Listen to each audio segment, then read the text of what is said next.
Сауран ауданында елімізде теңдесі жоқ мал бордақылау кешені бой көтеріп жатыр. Бұл Түркістан облысындағы агроөнеркәсіп саласын дамытуға бағытталған ауқымды инвестициялық жобаның бірі. Құрылыс барысымен облыс әкімі Нұралхан Көшеров танысты. Инвестиция жеке қаражат есебімен жалпы сілетін еттерімізді барлығын есебін шығардық. Орта есеппен 15. Жоба Ескі Иқан ауылдық округінде Түркістан ет өнімдері серіктестігі тарапынан жүзеге асырылуда. Құны 1 миллиард 300 миллион теңге болатын кешен 40 гектар аумақты алып жатыр. Мұнда бір мезетте 5000 бас ірі қараны бордақылауға мүмкіндік бар. Сондай-ақ тәулігіне 120 бас мал соятын өндірістік алаң іске қосылады. Бұдан бөлек әкімшілік ғимараты, малшыларға арналған тұратын үйлер және қажетті инфрақұрылым салынуда. Ауылымнан бағдарламасы бар ғой. Қазір 34 миллион теңгеден көп бермейді ғой кооперативтерге. Біз соны кеше премьер-министрдің орынбасары Бозымбаевқа қол берген деген осы мәселені біз көтергенбіз. Жалпы ұсыныс бергенбіз.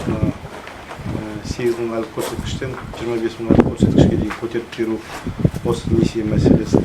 Оны қаралатын болады. Біз осы жобаны тағы да нақты ұсынатын боламыз, соған қарай жұмыс жасаймыз. Екінші, өздеріңіз білесіздер, біз қазір ауыл шаруашылық министрлігіне жаңа бағдарлама мал сатып алуға несие береді. Бірақ ол жерде талаптың бәрі енді бізге кішкене келмейді, өйткені ол жерде талабы бар. Бұл солтүстік өңірлеріне кішкене бейімделген. Ол жерде мал басының қажетті гектары бар, сондай мәселе. Біз айтып жатырмыз, бізде көбіне бордақыда малды көбейтеді, содан кейін бізге бұл кішкене программа дұрыс келмейді, біздің осы шаруаларында қаржы аламайды. Сондықтан енді қараңыздар, мәселе залогта. Егер залогтардың бәрі дұрыс болатын болса, қазір осы программа біз ұсыныс беріп жатырмыз өзгертуге. Жер көлем талабын шетке алып, осы бордақыға арнайы бір программа жасаңыздар деп. Соны біз ұсыныстарымызды беріп жатырмыз. Өздеріңізде қосылып, осы бүгін ертең қажетті аудан әкімі бар. Сіздердің Елбаш мырза бар. Соны ұсыныстарыңызды беріңіздер. Сіздер қалай көріп отырсыздар? Өйткені біріншіден енді тәжірибеде сіздерден артық маман жоқ қой. Өздеріңіз көрсетіңіздер, қалай қажетті. Сонымен біз министрлікпен тиісті жұмыс атқарамыз.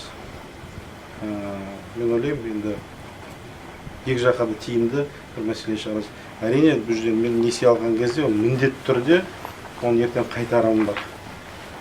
Ертең қайтарым жағынан енді ешқандай тәуекел болмау керек.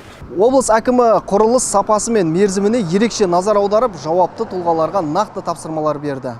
Сондай-ақ шаруалармен кездесіп, мал шаруашылығын дамыту, ет өндірісін ұлғайту және экспорттық әлеуетті артыру мәселесін талқылады.